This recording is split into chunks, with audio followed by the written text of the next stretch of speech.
Back, China's President Xi Jinping speaking to a military crowd earlier today, telling everyone there that we need to deepen war and combat planning. Now, his startling speech comes also, of course, as U.S. Treasury Secretary Janet Yellen is in Beijing. She met with Premier Li Qiang today, and during their meeting, Yellen emphasized the need for improved communication to lower the tensions between the U.S. and China. Correspondent Andrew Wood now has more on Xi's combat planning from Hong Kong. Well, President Xi Jinping was visiting the headquarters of the Eastern Theatre Command. That's the part of the People's Liberation Army that looks after security for the Straits of Taiwan.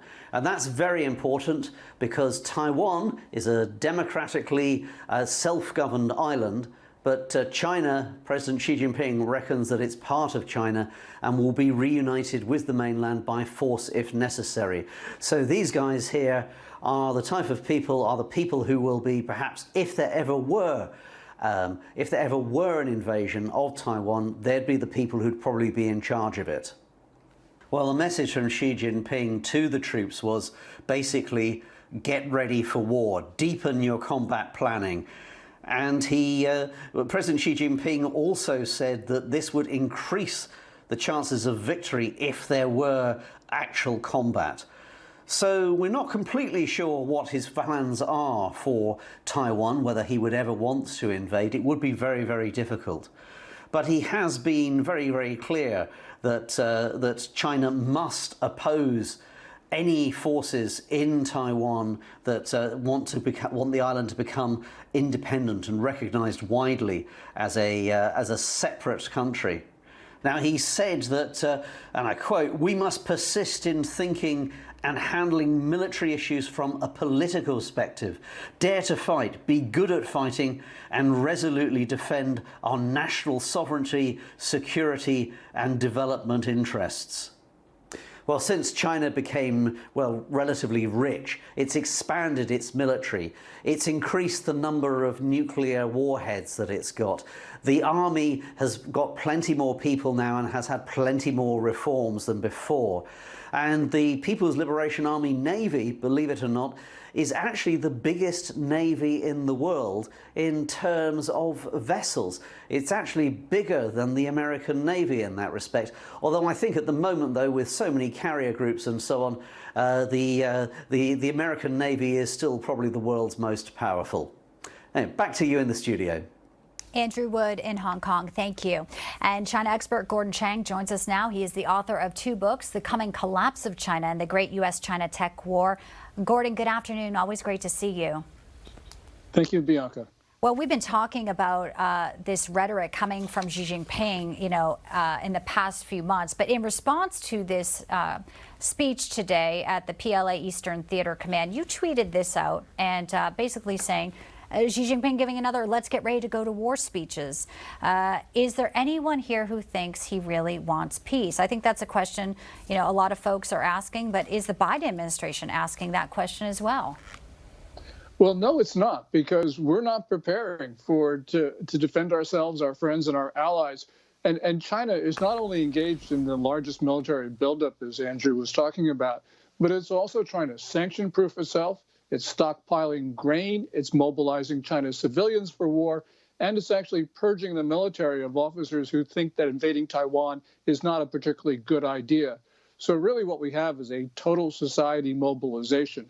And, we can't judge intentions 100%, but we know what their capabilities are, and we need to make preparations accordingly. And the Biden administration is not doing that. I want to get your take also from the response from the Taiwanese officials to this speech. They are saying that China is launching what they call a misinformation campaign. It says here China aims to sap Taiwan morale with an escape plan information. They're basically saying Taiwan's president has an escape plan in the event of a Chinese invasion. And obviously, if that was to be found ever true, it would sap morale of the Taiwanese. And we've discussed before about, arming Taiwan, making sure they're prepared. Do you think that the Taiwanese do have, are they ready if, God forbid, something was to happen, Gordon? Well, Taiwan is not ready, and it's not ready for a number of reasons. First of all, there hasn't been the political consensus on the island to take those measures that are necessary to protect itself.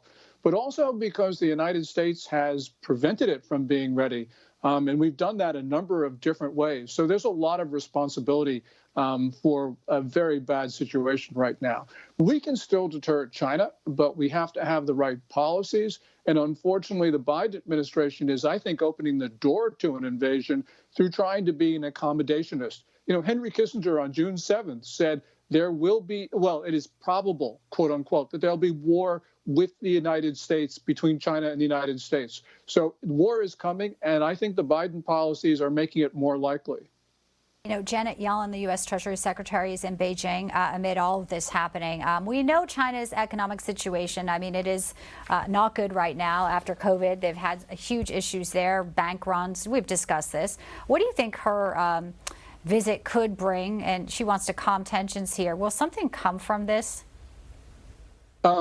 Nothing good will come from this. Remember, this is just 2.5 weeks after Antony Blinken went to Beijing, and that was a debacle.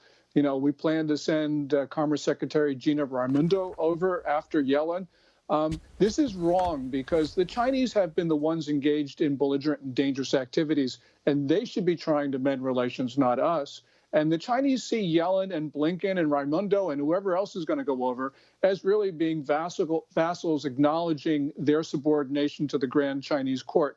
So we're making China more aggressive. We're feeding their already inflated sense of self-importance. This is not good. You know, with the Biden foreign policy blunders, you know, many people remember former President Donald Trump, Gordon, respectful to China, but also very strong when it came to tariffs, but quite a stark relationship, much different than what we have now. Yes, and we've had 4 years of peace during Trump's era.